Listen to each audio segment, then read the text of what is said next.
오늘 함께 나눌 말씀 욥기 20장 1절에서 29절까지의 말씀입니다. 나아만 사람 소발이 대답하여 이르되 그러므로 내 초조한 마음이 나로 하여금 대답하게 하나니 이는 내 중심이 조급함이니라.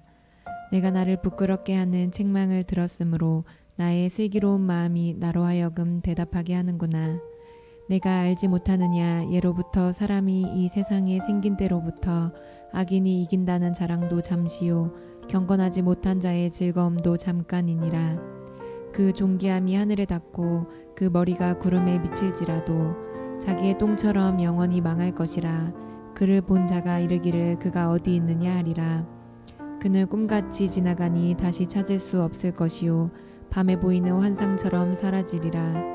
그를 본 눈이 다시 그를 보지 못할 것이요 그의 처소도 다시 그를 보지 못할 것이며 그의 아들들은 가난한 자에게 은혜를 구하겠고 그도 얻은 재물을 자기 손으로 도로 줄 것이며 그의 기골이 청년같이 강장하나 그 기세가 그와 함께 흙에 누우리라. 그는 비록 악을 달게 여겨 혀 밑에 감추며 아껴서 버리지 아니하고 입천장에 물고 있을지라도 그의 음식이 창자 속에서 변하며 뱃속에서 독사의 쓸개가 되느니라.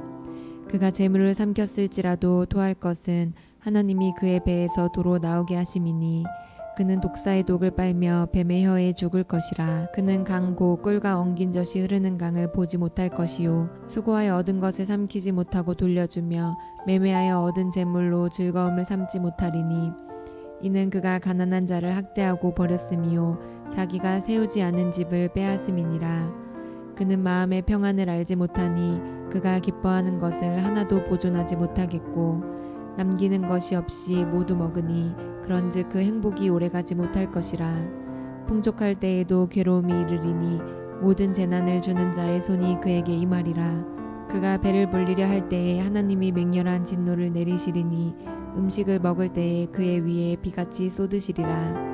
그가 철 병기를 피할 때에는 노타사를 쏘아 꿰뚫을 것이요 몸에서 그의 화살을 빼낸즉 번쩍번쩍하는 촉이 그의 쓸개에서 나오고 큰 두려움이 그에게 닥치느니라. 큰 어둠이 그를 위하여 예비되어 있고 사람이 피우지 않은 불이 그를 멸하며 그 장막에 남은 것을 해치리라. 하늘이 그의 죄악을 드러낼 것이요 땅이 그를 대항하여 일어날 것인즉 그의 가산이 떠나가며 하나님의 진노의 날에 끌려가리라. 이는 악인이 하나님께 받을 분깃이요 하나님이 그에게 정하신 기업이니라. 아멘. 오늘 우리가 나눌 본문은 욥의 세 친구 중에 소발이 욥에게 두 번째로 발언하는 내용입니다. 욥은 계속해서 자신의 결백함을 주장하고 동시에 자신을 정죄하는 친구들을 역으로 비난해 왔습니다. 소발은 이런 욥의 발언에 화가 치밀어 올라 감정을 주체하지 못하고 입을 열어 발언하기 시작합니다. 우리 2절 3절 말씀입니다. 그러므로 내 초조한 마음이 나로 하여금 대답하게 하나니 이는 내 중심이 조급함이니라. 내가 나를 부끄럽게 하는 책망을 들었으므로 나의 슬기로운 마음이 나로 하여금 대답하게 하는구나. 여러분, 그러나 감정에 치우쳐 급하게 말하는 소발의 발언도요, 여전히 똑같은 말의 반복이에요. 앞서 두 친구가 발언한 내용과 완전히 똑같은 내용입니다. 그리고 사실은요, 소발을 포함한 세 친구가 욥에게 처음 발언했던 내용과도 완전히 같은 내용이에요. 즉, 이 긴 논쟁 동안 한결같이 내내 했던 조언을 다시 늘어놓기 시작하는 겁니다. 그 내용은 다음과 같습니다. 4절 5절 말씀입니다. 내가 알지 못하느냐? 예로부터 사람이 이 세상에 생긴 때로부터 악인이 이긴다는 자랑도 잠시요 경건하지 못한 자의 즐거움도 잠깐이니라. 이런 말이죠. 아주 오래전부터 모든 사람들이 아는 진리가 있는데 그것은 인과 응보의 원리다. 선한 일을 한 사람은 선으로 갚음을 받고 악한 일을 한 사람은 이 땅에서 징벌과 저주를 받는다. 욥에게 말하는 거예요. 왜 이 진리를 너는 알지 못하고 믿지 못하는 것이냐. 그러면서 엘리바스와 빌닷이 앞서 말한 것처럼 또 악인의 최후에 대해 열거하기 시작합니다. 악인이 아무리 잘 나가는 것 같아 보여도 승승장구하는 것 같아도 잠시 잠깐뿐이고 반드시 이 땅에서 멸망당한다고 선언합니다. 즉 욥을 저격하고 있는 말이죠. 욥 너가 그래서 이렇게 망하는 거다. 너는 악인이야. 이렇게 말하는 것입니다. 악인의 최후는 이와 같습니다. 7절입니다. 자기의 똥처럼 영원히 망할 것이라. 그를 본 자가 이르기를 그가 어디 있느냐 하리라. 여러분, 똥은 냄새가 나고 사라져 없어져 버릴 것이죠.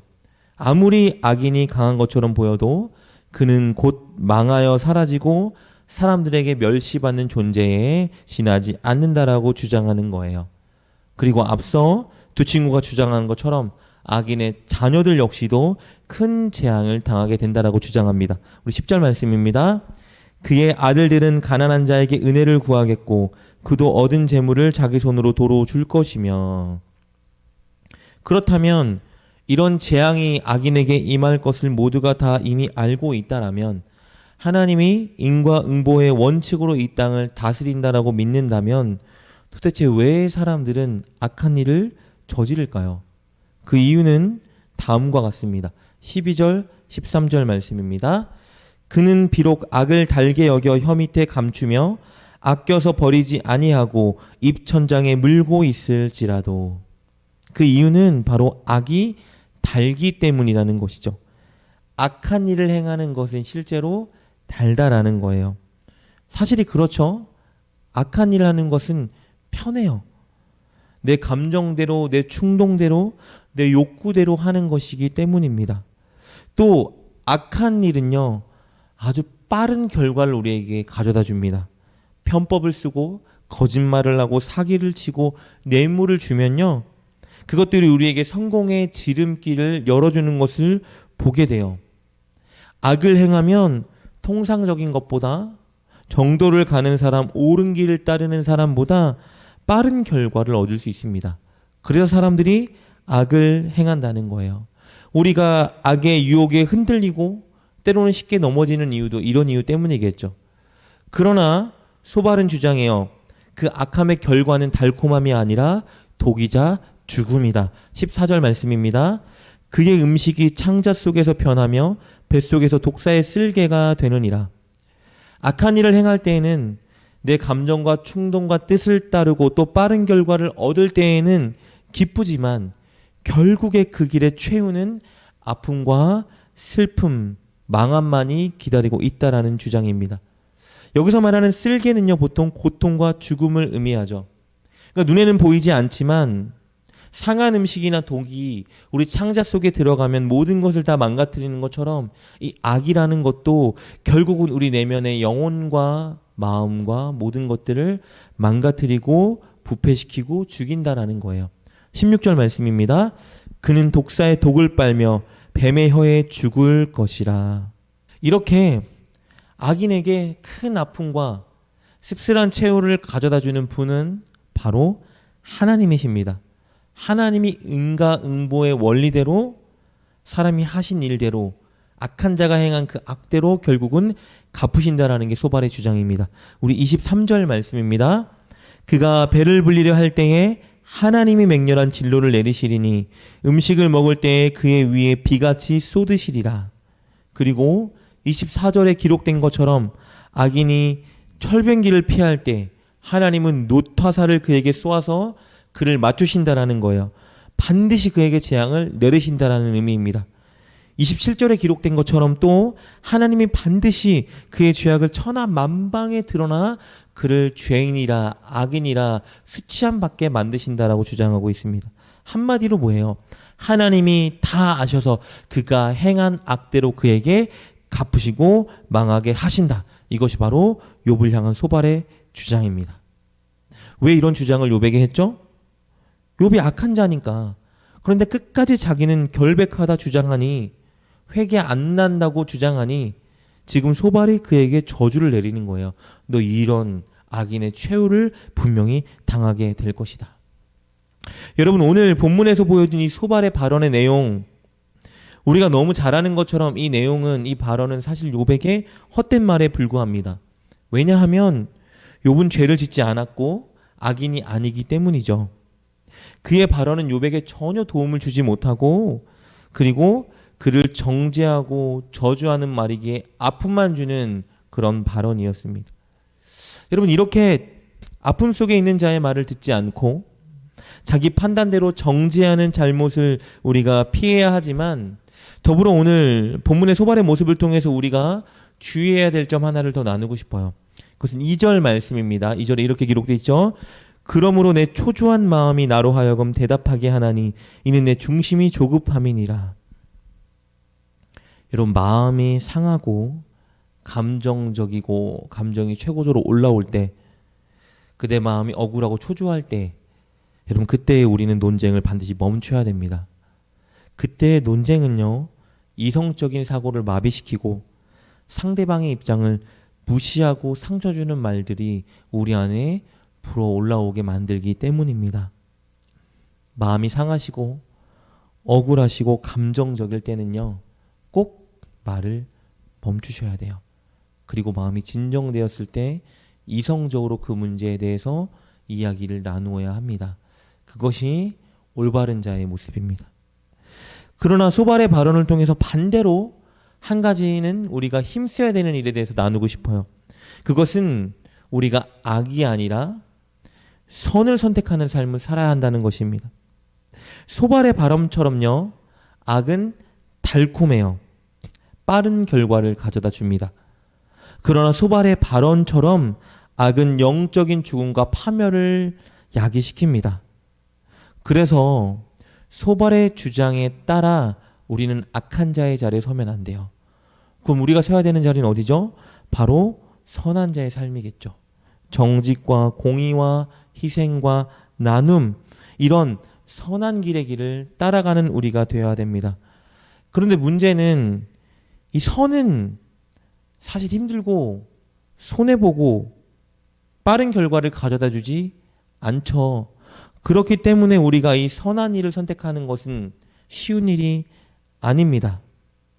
그러나 분명한 것은 바로 이 선한 일은 돌아가는 것 같고 더디 걸리는 것 같고 손해보는 삶을 사는 것 같지만 우리 내면을 살리고 우리 영을 맑고 건강하게 하며 더불어 타인을 살리는 놀라운 능력을 발휘한다는 것을 알아야 합니다. 그리고 하나님이 반드시 선한 선택을 한 자를 기억하시기 때문에 그것들을 가장 선한 것으로 갚아줄 것입니다. 그렇기 때문에 우리는 선한 자의 자리에 서야 하겠죠. 사랑하는 여러분, 악의 자리가 아니라 선의 자리를 선택하는 여러분 되시길, 그리고 논쟁의 자리가 아니라 위로의 자리를 선택하는 여러분 되시길 주님의 이름으로 축복합니다. 그리하여 늘 영을 살리는 빛을 발휘하는 저와 여러분 될 수 있길 주님의 이름으로 축복합니다. 기도합니다. 하나님 감사합니다. 우리가 선을 행할 수 있는 능력을 이미 우리에게 제시해 주시고 또 그 선의 기준이 무엇인지 말씀을 통해 이미 우리에게 가르쳐 주시니 감사합니다. 눈앞에 보이는 쉬운 길, 달콤함을 선택하지 않게 도와주시고 우리의 영을 살리는 선한 길을 늘 선택하는 우리가 되게 도와주시어 우리도 살고 우리 주변에 있는 많은 사람들에게 선한 빛을 발휘하는 우리가 되게 하여 주시옵소서. 예수님의 이름으로 감사하며 기도드립니다. 아멘. 악을 택하는 일은 많은 혜택과 편의를 가져다 주기 때문에 우리는 악의 유혹에 흔들리곤 합니다. 그러나 우리가 선택해야 하는 자리는 불편함과 손해를 감수해야 하는 선의 자리입니다. 늘 정직과 공의, 희생과 나눔, 그리고 경청과 사랑으로 나와 영혼을 살리는 선을 택하는 여러분이 되기를 주님의 이름으로 축복합니다.